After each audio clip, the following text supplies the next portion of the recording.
Bismillahirrahmanirrahim. Assalamualaikum warahmatullahi wabarakatuh. Perkenalkan, nama saya Muhammad Jalaluddin Abdurrahman dengan NIM 202201200136. Ingin mempresentasikan salah satu judul analisis ketahanan keamanan Android dan iOS terhadap serangan software dan hardware. Adapun saya ingin mempresentasikan ini untuk memenuhi persyaratan UJPMK 2 dari mata kuliah jaringan keamanan yang diajarkan oleh Bu Nur Hayati. Adapun pendahuluannya dari analisis ketahanan keamanan iOS dan Android, yaitu 1. Perkembangan smartphone, 2. Ancaman cyber modern, terus 3. Pentingnya mobile security. Itu pertama yaitu perkembangan smartphone. Perkembangan smartphone itu membuat hampir seluruh aktivitas manusia terhubung dengan internet. Smartphone sekarang bukan hanya alat komunikasi tetapi juga digunakan untuk 1. Mobile banking, 2. Media sosial, 3. Penyimpanan data pribadi, 4. Pekerjaan, 5. Sistem IoT, dan bahkan 5. Autentikasi keamanan. Terus karena seluruh aktivitas penting tersimpan dalam smartphone, maka perangkat ini menjadi target utama serangan cyber. Dulu, serangan cyber lebih banyak menyerang komputer dan server. Namun, sekarang penyerangan lebih sering menargetkan perangkat mobile karena 1. Jumlah pengguna sangat besar, 2. Banyak data sensitif, 3. Pengguna sering lalai terhadap keamanan. Terus yang kedua yaitu ancaman cyber modern. Ancaman cyber modern pada smartphone tidak hanya berupa virus biasa. Sekarang ancaman berkembang menjadi 1. Spyware, 2. Ransomware, 3. Phishing, 4. Malware mobile, 5. Pencurian identitas, 6. Remote access trojan, 7. Pencurian OTP banking, 8. Eksploitasi wifi publik, 9. Serangan hardware. Contohnya seperti aplikasi palsu mencuri data, terus ada hacker membuat hotspot wifi palsu, terus ada malware mengambil akses kamera dan mikrofon, dan terakhir exploit digunakan untuk mengambil alih perangkat tanpa diketahui pengguna. Untuk level lebih tinggi terdapat zero day exploit, firmware attack, terus hardware debugging attack. Artinya keamanan sekarang tidak hanya menyerang software tetapi juga komponen fisik perangkat. Itu ada pentingnya mobile security.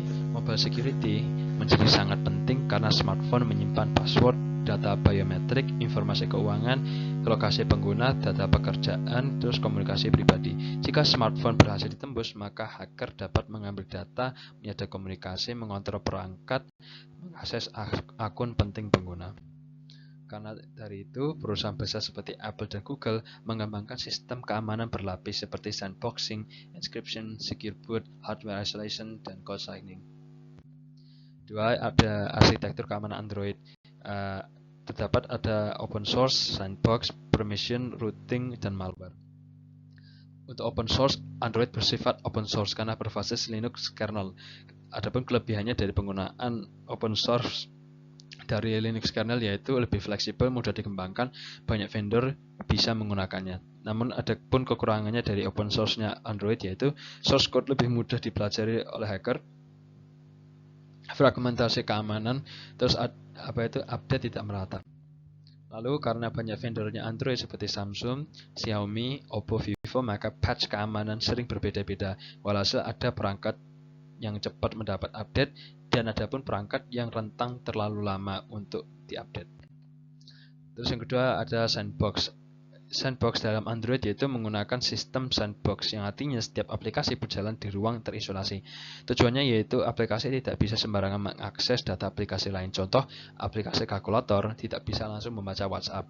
Namun jika sandbox berhasil ditembus, maka malware bisa mengambil alih seluruh sistem. Terus yang untuk permission system, Android menggunakan permission system. Saat aplikasi diinstal, aplikasi akan meminta izin kamera, mikrofon, lokasi kontak, penyimpanan. Masalahnya, banyak pengguna asal menekan allow atau mengizinkan. Akibatnya malware bisa mencuri data, memantau lokasi, merekam suara, membaca SMS OTP. Terus ada yang namanya keempat yaitu routing. Routing adalah proses membuka akses administrator tertinggi pada Android. Ada kelebihannya yaitu pengguna bebas memodifikasi sistem. Kekurangannya yaitu proteksi keamanan hilang, malware lebih mudah mendapatkan kontrol penuh. Routing sering dimanfaatkan hacker untuk 1. Bypass security, 2. Inject malware, 3. Memodifikasi firmware. Terus ada yang kelima yaitu malware Android. Android lebih sering terkena malware karena ekosistemnya terbuka, banyak aplikasi pihak ketiga, sideload APK. Terus jenis malware Android ada seperti spyware, banking trojan, ransomware, adware, keylogger. Contoh ancamannya seperti aplikasi palsu menyamar sebagai aplikasi bank lalu mencuri OTP pengguna.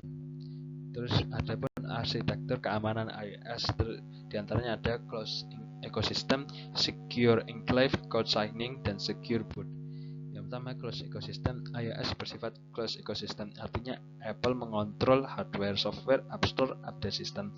Dan keuntungannya yaitu keamanan lebih konsisten, aplikasi lebih ketat diverifikasi. Namun kelemahannya yaitu pengguna lebih terbatas melakukan modifikasi. Namun justru karena sistem tertutup, iOS lebih sulit diserang. Terus ada Secure Enclave. Secure Enclave adalah chip keamanan khusus pada iPhone. Fungsinya itu menyimpan data sensitif, Face ID, Touch ID, encryption key. Walaupun sistem utama diretas, data di Secure Enclave tetap sulit diambil. Ini salah satu alasan iPhone terkenal sulit dibobol. Terus ada code signing. Pada iOS, aplikasi harus memiliki tanda tangan digital resmi dari Apple. Jika aplikasi tidak memiliki signature valid, itu aplikasi tidak bisa berjalan. Tujuannya untuk mencegah malware, terus memastikan aplikasi resmi. Terus untuk secure boot, yaitu memastikan sistem yang dijalankan benar-benar asli dari Apple saat iPhone dinyalakan. Karena sistem memverifikasi kernel, terus ada firmware, ada bootloader. Jika ada modifikasi ilegal, maka perangkat bisa gagal boot. Tujuannya untuk mencegah manipulasi sistem operasi. Yang keempat, ada pun perbandingan ancaman. Dari Android, dia open source lebih fleksibel, routing lebih mudah, namun malware lebih banyak vendor, dan update tidak merata. Sedangkan iOS dia lebih closed source, lebih ketat, terus exploit atau jailbreaknya lebih sulit, verifikasi aplikasi lebih ketat, kontrol penuh Apple, update-nya seragam.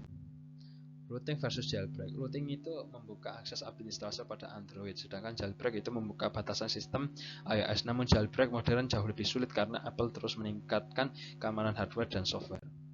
Untuk malware, Android lebih banyak malware dan lebih mudah install aplikasi luar, sedangkan iOS malware lebih sedikit dan App Store lebih ketat, tetapi bukan berarti iOS tidak bisa diretas. Terus untuk hardware attack, ada JTAG, GTAG, debugging interface, terus ada firmware modification, chip attack, dan PCB manipulation. GTAG attack, GTAG adalah interface debugging hardware. Hacker itu dapat membuka memori, mengambil firmware, bypass sistem tertentu. Biasanya digunakan dalam terus GTAG attack itu digunakan dalam forensic, reverse engineering, dan exploit hardware. Untuk debugging interface exploit itu perangkat elektronik memiliki jalur debugging internal. Jika hacker mendapat akses fisik, maka sistem dapat dianalisis langsung dari board.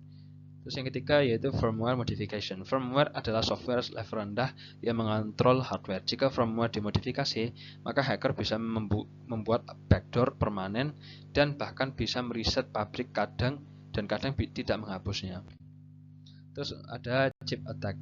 Chip attack, penyerang dapat menyerang melalui memory chip, storage chip, prosesor. Tujuannya yaitu mengambil encryption key dan bypass authentication. Terus ada PCB manipulation. PCB yaitu printed circuit board, dapat dimodifikasi secara fisik. Contohnya menyolder ulang jalur tertentu, memasang chip tambahan, terus bypass sensor keamanan. Ini biasanya dilakukan pada laboratorium keamanan, forensik digital, hardware exploitation tingkat tinggi. Terus ada mitigasi, yaitu pencegahan. Banyak alat-alat yang bisa digunakan untuk mitigasi dari malware, virus, dan jailbreak dan exploit. Di antaranya ada VPN, firewall, update patch, secure boot, MFA, encryption, dan IDS atau IPS. Pertama, VPN. VPN itu mengekskripsikan koneksi internet pengguna. Tujuannya yaitu melindungi data dari penyadapan dan aman saat menggunakan Wi-Fi publik. Terus ada yang kedua yaitu firewall. Firewall itu digunakan untuk memfilter lalu lintas jaringan. Fungsinya untuk memblokir akses yang tidak sah dan mengontrol trafik yang masuk dan keluar. Ketika ada update patch yaitu patch keamanan memperbaiki celah sistem. Jika perangkat semisal tidak diupdate, maka exploit lama tetap bisa digunakan oleh hacker. Terus ada secure boot. Secure boot itu digunakan untuk mencegah sistem operasi palsu berjalan. Ini melindungi perangkat dari bootkit dan firmware malware. Lanjut, ada MFA yaitu Multi-Factor Authentication. MFA itu menambahkan lapisan keamanan. Contohnya ada password plus OTP, password plus biometrik. Walaupun password bocor, akun masih aman. Terus ada encryption. Encryption yaitu mengubah data menjadi bentuk terinskripsi. Jika misal data dicuri, hacker tidak bisa langsung membacanya. Terus ada IDS atau IPS. IDS yaitu alat yang digunakan untuk mendeteksi aktivitas yang mencurigakan, sedangkan IPS yaitu alat yang digunakan untuk mendeteksi sekaligus memblokir serangan. Teknologi ini banyak digunakan pada perusahaan, cloud server, dan sistem keamanan modern. Untuk semua presentasi ini dapat disimpulkan bahwa tidak ada sistem yang benar-benar 100% aman. Seperti Android yang dimana keuntungannya yaitu lebih fleksibel, lebih terbuka, tapi kekurangannya yaitu tetap lebih rentang. Sedangkan iOS dia kelebihannya keamanan lebih ketat dan lebih sulit dieksploitasi, namun kekurangannya yaitu lebih tertutup. Untuk perkembangan serangan modern ini menunjukkan bahwa ancaman tidak hanya dari software tetapi juga dari hardware. Karena itu masa depan cyber security tidak hanya fokus pada firewall, jaringan, software security, tapi juga hardware security, chip protection, firmware integrity, dan physical security. Terus semua yang saya presentasikan memiliki kerelevanan seperti keamanan layer 2, mitigasi ancaman, firewall, VPN, kriptografi, pengamanan akses perangkat, keamanan IoT, dan semua itu karena smartphone sekarang menjadi bagian utama dari ekosistem jaringan modern dan IoT.